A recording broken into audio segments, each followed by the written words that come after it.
آپ کے بارے میں سنا ہے کہ آپ جو ہے اہل تشیع حضرات کے ہاتھ چومتے ہیں. آپ نے ابھی اپنے بتایا شوکت صاحب، ان کا تو جو ہے عقیدہ بھی چینج ہے، وہ تو فقہ جعفریہ سے تعلق رکھتے ہیں.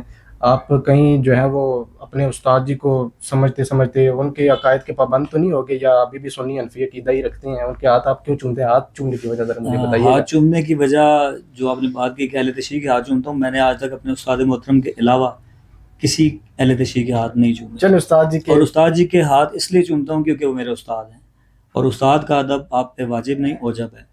ٹھیک ہے. صرف اس لحاظ سے آپ اسکول میں پڑھتے ہیں تو آپ کے کئی ٹیچرز اہل تشیع ہوتے ہیں. جی جی ٹھیک ہے. آپ کالج میں پڑھتے ہیں، آپ یونیورسٹی میں پڑھتے ہیں، وہاں پہ اہل تشیع بھی ہوتے ہیں، کرسچنز بھی پڑھا رہے ہوتے ہیں آپ کو. تو ایک استاد کا درجہ ایک الگ درجہ ہے. تو ان سے سیکھنے کو ملا ہے، اور ان سے بہت کچھ سیکھنے کو ملا. اور میں یہاں پہ ایک چیز ایڈ کر دوں کہ آپ نے جو عقیدے کی بات کی، 2009 سے میں شاگرد ہوں شوکت صاحب کا باقاعدہ. ٹھیک ہے.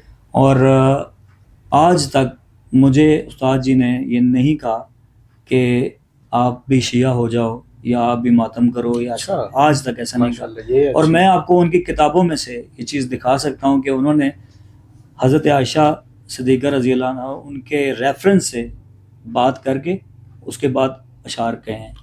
حضرت ابوبکر صدیق رضی اللہ تعالیٰ عنہ کے اسی طرح سے ریفرنس دے کے پھر اشعار کہے ہیں. یہ میرے بکس پڑھی ہوئی ہیں. تو ایسا نہیں ہے کہ 5 انگلیاں برابر نہیں ہوتی. تو یہ آپ پر اعتراضات جو ہو رہے ہیں یہ مطلب افواہ ہی ہے، جھوٹ ہی ہے؟ نہیں، مجھے ہے نہیں، آپ نہیں چومتے. اگر میں نے آپ کو بتایا صرف اپنے استاد محترم کے ہاتھ میں چومتا ہوں، اور اگر اعتراض ہوتا بھی تو مجھے اس سے کوئی فرق نہیں پڑتا. ٹھیک ہے. تو وہ کہتے ہیں کہ جیسے ایک مثال دی جاتی ہے کہ اگر آپ واقعی مومن ہو نا تو آپ، حضرت علی کا قول ہے کہ آپ کے دشمن ہوں گے. جی بالکل. اگر آپ کے دشمن نہیں ہے تو اس کا مطلب ہے آپ دنیا میں ویسے ہی آ گئے. بالکل، وہ آپ تو منافق ہیں. منافقت والی ٹھیک بات ہے، تو وہ ہوتا نہیں ہے. بالکل ایسے ہی ہے.